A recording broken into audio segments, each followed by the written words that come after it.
Bon, eh bien, j'entends que cette vidéo soit dense, c'est pourquoi vous allez devoir être attentif et concentré, et ne rien lâcher. Je vous le dis tout de suite, parce que il est vrai qu'on peut se dire, oui, The Marvels, c'est juste la suite de Captain Marvel. Non, c'est la suite d'un ensemble d'événements, d'un ensemble de programmes qui, justement, vont faire en sorte d'avoir un film assez homogène, entre guillemets, qui va mélanger pas mal de choses. Et sachez que vous pouvez très bien regarder le film The Marvels sans avoir vu tout ce que je vais t'évoquer dans cette vidéo. Mais les 8 ou 9 programmes que je vais t'évoquer te permettront d'avoir une compréhension à 100% avant de regarder le film The Marvels. C'est-à-dire que toutes les connexions, tous les personnages qui peuvent être annexes ou quoi aux caisses, en regardant les différents films et les différentes séries que je vais t'évoquer, tu seras tu auras tous les bagages nécessaires afin de tout comprendre. En tout cas, je l'espère pour toi. Évidemment, cette vidéo contiendra des spoilers concernant l'intrigue de pas mal de films et pas mal de séries, donc si tu n'es pas à jour, quitte la vidéo dès maintenant. Dans le cas contraire, bah reste. Je n'ai pas dit fuis pauvre fou, mais on ne va pas le dire parce qu'il n'y a pas de nécessité à le dire. Quoi qu'il en soit, très content de te retrouver aujourd'hui, et on ne va pas perdre plus de temps que cela parce qu'il y a beaucoup de choses à expliquer. Déjà, dans un premier temps, il faut rappeler que le film The Marvels, on retrouvera Captain Marvel, Monica Rambeau et Miss Marvel, on retrouvera également Nick Fury, Darben, et on va y venir tout de suite par ailleurs, puisque pour regarder le film The Marvels, ce n'est pas obligatoire, mais tu peux regarder le film des Gardiens de la Galaxie. Parce que dans ce film-là, nous avons quand même pas mal de choses qui vont être assez intéressantes et importantes à être, enfin en tout cas pour une meilleure compréhension du film The Marvels. Il y a deux choses, il y a les sauts, déjà dans un premier temps, qui te permettent de voyager plus vite dans l'espace. Vous savez, c'est ces petits hexagones entre guillemets qu'on voit notamment dans plusieurs films. Les Gardiens 2, les Gardiens 3, on les voit aussi supposément dans un film Thor, je t'avoue, je ne m'en souviens plus. On les revoit aussi dans Avengers Endgame, bref, on les revoit souvent, d'accord? Donc, si tu veux véritablement avoir une toute petite connexion avec le film The Marvels par rapport au moins à cet élément-là, les Gardiens, même si je pense que tu l'as déjà vu, le revoir peut être utile. Sachant, bien sûr, que dans ce film, nous avons également Ronan, l'accusateur, interprété par Lee Pace. Quel rapport avec The Marvels? Eh bien, tout simplement parce que dans le film Captain Marvel 1, nous avons Ronan, l'accusateur, alors beaucoup plus jeune, bien sûr, puisque je vous rappelle que le film Captain Marvel se déroule en 1995 et le film des Gardiens de la Galaxie volume 1 en 2014, donc il y a à peu près, je crois, 19 ans entre les deux programmes qui se sont écoulés. Donc, évidemment, on n'a pas la même évolution du personnage, sachant qu'en plus, cette version-là plus jeune, on l'a vue de manière plus récente, puisque le film est sorti en 2019. Mais oui, évidemment, pour regarder The Marvels, après Les Gardiens, il faudra regarder le film Captain Marvel, bien sûr, notamment par rapport, évidemment, à Captain Marvel, mais également par rapport à Ronan. Et vous allez comprendre pourquoi. Je vais vous l'expliquer tout simplement parce que Darben est tout simplement une chef Kree, qui est également une accusatrice, comme Ronan est un accusateur, et en gros, ce serait pour perpétuer sa vision, sa volonté. Donc on verra si c'est véritablement le cas, mais en tout cas, oui, Ronan aura une influence dans The Marvels. Alors, est-ce qu'on le verra? Je n'en sais rien, mais en tout cas, oui, il y aura une connexion par rapport à lui, au moins par rapport à Darben, qui est une Kree et qui veut la suprématie des Kree. Et c'est un petit peu ce que voulait Ronan, notamment dans le film des Gardiens de la Galaxie, mais également dans Captain Marvel. Donc, au moins, les Gardiens et Captain Marvel pour, comprendre un petit peu mieux les Kree, entre guillemets, même si ça reste possiblement maigre comme film, entre guillemets. Ça fait beaucoup d'entre guillemets. Et là, on va partir sur toute autre chose, puisqu'on va partir sur Spider-Man No Way Home. C'est vrai que j'aurais pu évoquer Endgame.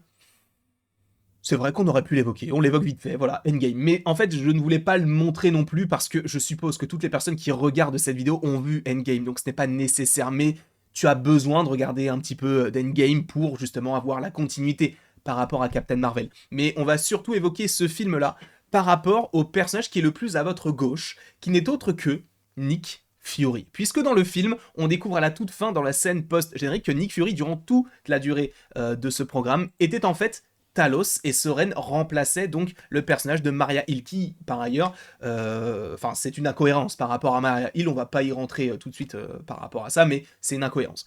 En tout cas, Talos a remplacé donc le personnage de Nick Fury, sachant que Talos est un personnage qu'on avait déjà vu dans le premier Captain Marvel, et qui est donc le chef de la faction, en tout cas de sa faction de Skrull, qu'on reverra par la suite dans le film The Marvels. On le sait, les Skrulls auront au moins une petite intrigue, en lien aussi notamment avec le personnage de Nick Fury. Voilà, au moins on est clair également là-dessus.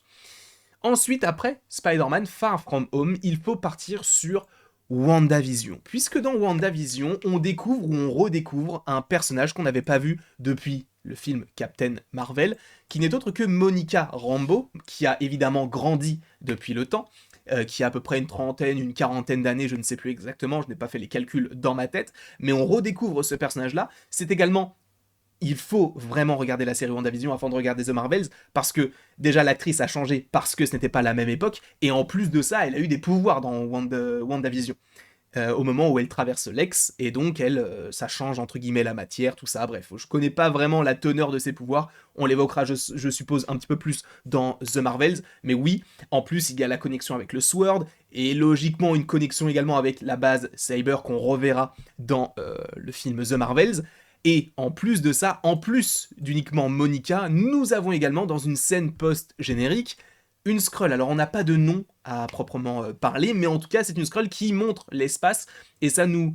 En fait ça fait totalement une connexion donc avec cette base-là que nous verrons dans le film The Marvels, où les Skrulls sont cachés, ou en tout cas peut-être qu'ils essayent de trouver une planète, et c'est notamment le cas avec d'autres films, et une série en particulier, mais vous allez voir un petit peu plus tard dans la vidéo. On continue, parce que on a du WandaVision, c'est bien sympa, mais il faut également évoquer le film Shang-Chi et la légende des 10 anneaux, puisque dans ce film-là, ça peut paraître assez étrange. Encore une fois, ce n'est pas nécessaire de le regarder, mais ça peut être plutôt sympathique au moins de se le revisionner avant de regarder un futur film Marvel, puisque dans ce film, dans la scène post-générique numéro 1, si je ne dis pas de bêtises, eh bien on revoit Bruce Banner, mais on revoit surtout Captain Marvel, qui ont l'air de faire partie d'une équipe, entre guillemets. Alors, est-ce que ce sont les Illuminati de la Terre? On en parlera dans une autre vidéo. Mais en tout cas, Wong les convoque afin de mieux appréhender et de mieux comprendre les 10 anneaux. Donc, est-ce que c'est en lien avec les McLuhan? On sait que ça envoie une balise à l'autre bout de la galaxie, mais oui, on a donc bel et bien Captain Marvel, avec un costume un poil différent, avec peut-être un petit peu plus de rouge sur ce costume-là. Et ça nous permet à nouveau de comprendre où était Captain Marvel. On sait qu'elle est dans l'espace, qu'elle essaye quand même d'être connectée avec ce qu'il se passe sur Terre, et ça, je trouve que c'est plutôt sympa de rajouter ça, parce que c'est vrai que c'est quelque chose qui était peut-être un petit peu moins évoqué par rapport à ce personnage-là. Ensuite, ça fait beaucoup de programmes, mais on a également, et ça on ne peut pas passer à côté, Miss Marvel. Je vous rappelle que cette série nous présente Miss Marvel pour la première fois, donc évidemment c'est un personnage qui apparaîtra pour la seconde fois, logiquement, dans le film The Marvels, donc évidemment que pour une meilleure introduction du personnage, il faut regarder sa série solo. Sachant que dans ce programme-là, il y a également une scène post-générique qui tease, et qui est tout simplement une scène du film The Marvels, où on a le premier échange entre les différents personnages, où Captain Marvel prend la place, donc, du personnage de Kamala Khan. Voilà, encore une fois, cette série-là, je pense que c'est la série qu'il faut voir avant de regarder le film The Marvels, même si, encore une fois, tu peux regarder tout ce que tu veux, et sans pour autant avoir regardé tout ça, mais ça te permet d'avoir, encore une fois, une meilleure appréciation de tout ça.